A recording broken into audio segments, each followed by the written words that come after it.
Hello everyone, and welcome to the MegaMan Timelines comic breakdowns. We'll be going over each issue as it drops, covering everything from the story to cameos to references that I can spot, as well as reviewing each issue as a whole. Sorry I'm a bit late on this one. I had planned to pick up issue 0 the day it released, but something happened IRL and I ended up being several days late. But I will be buying every issue and every cover variant I can get my hands on as they drop. Each issue under the title of Timelines is a one-shot that will only become a full series if sales are high, so I'm gonna do what I can to help make that happen. Issue 0 technically isn't Timelines, and is actually called MegaMan number 0, but it's a MegaMan comic produced by Udon to serve as the prelude to the classic series of Timelines, so to me, it counts. So let's begin with the front cover. We see MegaMan and several of his robot enemies from different games, but they seem to be happy to see each other. I'll be upfront and state that I haven't experienced every single piece of MegaMan media, nor have I read the Archie comics at length, but it is rare to see him being friendly with robot masters outside of the original light numbers, unless they are united against a common enemy. But we'll see where this goes. On the inside cover, we see an ensemble of characters across MegaMan's, well, timelines. Zero looks very grumpy, and I'm excited to see not only Ferrum, but also Burkana. This means that we might get some Command Mission and Extreme 2 representation here. One panel in, and before I see text bubbles, I already see Battle Network cameos. In the bottom right corner, we see Yai and the generic boy NPC, and towards the center, we have the young woman NPC from Battle Network 2, and the green variant of the old man NPC. Some of these other characters look familiar, but I'm unable to name a direct reference for the rest of them. Our story is set in an amusement park, and we have 3 robot masters running different food trucks, those being Windman, Coldman, and Skullman. I think the robo review for Skullman's stand is funny. I'm not sure he even knows what food is. I think he just likes the bone motif. Page 2, and we see the robots going about their workday, serving up their dishes to their customers. We spot a cameo of Mr. Famous and Jim from Battle Network 2. The girl with the pink hair almost looks like male, but the hair isn't quite right. As the workday comes to an end, Windman feels exhausted, saying the last time he moved that fast was during his battle with MegaMan. The action in this sequence is very well done and pretty intense. Windman makes good use of his fan, drawing MegaMan in close before delivering a strong punch and knocking him through a wall, while firing propellers at him. He does get a little punny during this fight though. MegaMan grabs a nearby bowl of ramen and smacks Windman in the face with it. Hold on a second. Look at those eyebrows. Fantastic. No, seriously, I love this. Those eyebrows are awesome.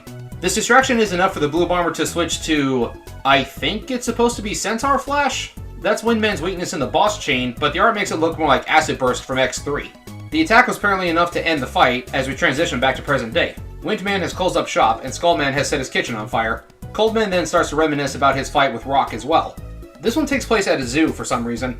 Coldman seems to want to clear more space for the penguins. He seems to just be trying to help, but is causing trouble. He eventually gets distracted by a Bao Bing stand, and MegaMan buys him one to stop his rampage. I didn't think robots could eat regular food. Coldman doesn't even have a mouth. Snap back to reality, and Skullman starts his story. Skullman crashes Roll's birthday party and took her hostage. Just as he and the Skull Joes have MegaMan on the ropes, Roll manages to get loose, hits Skullman in the face with some pizza, and knocks him into a ball pit. Robots, pizza, ball pits... insert Five Nights at Freddy's reference here. All 3 of the Robot Masters were defeated using food, and now they're MegaMan's friends. I mean, sharing snacks is the best way to make new friends in my experience. Heck, my very first interaction with Bree, my wife, was me offering her a pretzel stick. Coldman puts out the fire in Skullman's truck, but it's completely frozen. MegaMan then crashes into Windman's ramen truck, having been launched by Bounce Man. The Wily numbers rally to defend MegaMan, and that's where issue 0 ends.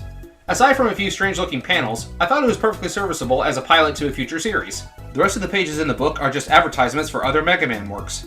Good on them for putting all the ads in the back of the book and not in the middle of the story. MegaMan Timelines will release later this month, and is supposed to continue the story. Based on the art, it appears to be primarily MegaMan 11 themed. From now until September, we'll be getting one new issue under the umbrella title of Timelines for each of the main Timeline series, including Classic, X, Zero, ZX, and Legends. Some of the cover and teaser art looks great, especially Legends. But ZX though? I'm sorry, but this just looks goofy. Either way, I'm excited for what's next. And now, we have channel friend and frequent collaborator Gavin Dragon here to give us some of his input. He actually has read the entire MegaMan Dreamwave and Archie series, so he's a bit more well-versed in MegaMan's existence as a comic book than I am. Hello everybody, I am Gavin Dragon, and I'm just popping in to give my thoughts on the recent MegaMan comic because I've got a very interesting take as somebody who grew up with the Archie series. It made me even more of a Mega Man fan than I already was. I was extremely excited for this series, but I thought it was going to be a continuation or, in fact, a new series that was going to be continued past this. However, I have since learned that it is a one-shot. Same with the Timeline series, with the chance of a new series if they do well. So, let me just run through the things that I enjoyed on this book. A lot of the art is really, really good. I must say, there's only about one art style that I think didn't quite hit the mark, and that was the Cold Man section of the book. And even then, I think Mega Man himself and the human characters all look fantastic. There was just something about the way Cold Man's colors and the rest of the colors of the area, it gave me this really weird Dreamwave-esque vibe that I just don't enjoy quite as much, but it was still good enough for me to really, really like it. There were quite a number of smaller Battle Network cameos, which I really liked. I also liked that these battles were kind of all over the place. I'm not sure if all of them are meant to take place during the games. I'm pretty sure most of them aren't. The food cart section, where it opens up, is good.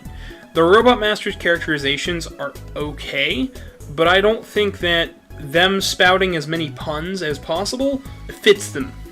It doesn't match the descriptions I had read from Mega Man in base. And I just felt like, why is every Robot Master Cutman? And that's an oversimplification, I do get, but it is a worry.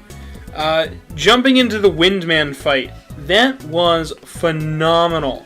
The emotion, the movement of it all, the way Windman's attacks were clearly shown, just the straight punch to the face, and then the multiple panels afterwards showing Mega Man get knocked back into a storefront window of a restaurant and then immediately get smacked with Windman's turbines. Just absolutely nuts. I thought that Cold Man and his battle here was pretty okay. I don't get the whole, hey, it's a zoo, and they're battling at the zoo. It doesn't make any sense because that's not what I got from his stage. So I'm pretty sure either this has got to take place after Mega Man in base, or beforehand, or sometime else. I feel like it's got that fully charged Iceman feel of Cold Man just not quite understanding a prime directive and then just kind of running with it. Kind of the way Iceman took the prime directive of robots and humans being together as freeze them together. Cold Man is going a little crazy with it, all because the penguins are there. And then he gets distracted by shaved ice, and Cold Man might be a little distracted. He's definitely got his mind elsewhere than the battle. I do like the poses found here. I liked the movement. I liked the art. I just didn't really care for the colorization. The colors made me feel like it was Dreamwave. I wish we got more of Mega Man in this issue. I wish we had more dialogue from him. He was rather chatty in the Archie book, and I understand that they're trying to do something different here, but it's definitely different. I don't think this issue is bad. If it's giving us a taste for what we're going to find with Mega Man Timelines, then I think Timelines is going to turn out really well. I just hope that we can break away from all of the puns and the laughing and jokingness of this and take this a little bit more seriously going forward, because the Archie books had levity, it had comedy, but it wasn't this heavy. And I understand, it's an issue 0. We don't want to go too hard with the story and the plot and the lore, but you can give readers a little bit more, even for a one-shot. I do like it, though. The artwork here is pretty much all fantastic. My gripes with the colors are very minor. It just has... It's just an old gripe of mine that I've had since reading the Dreamwave issues.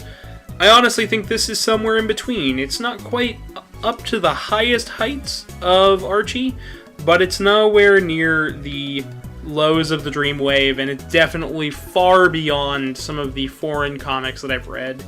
I don't know if it cracks Gigamix and Megamix as far as being amazing, and of course there were advertisements near the back for Mr. Megaman and Little Megaman, and Mr. Megaman I've read, and it is much more my speed as far as a Mega Man story goes, but this issue isn't bad, and I'd say definitely pick it up. My thoughts are, good book, good one-shot, not quite as good as Archie. I'm hoping we get more, though, because this is definitely something I needed after the massive Mega Man drought we've had since Battle Network.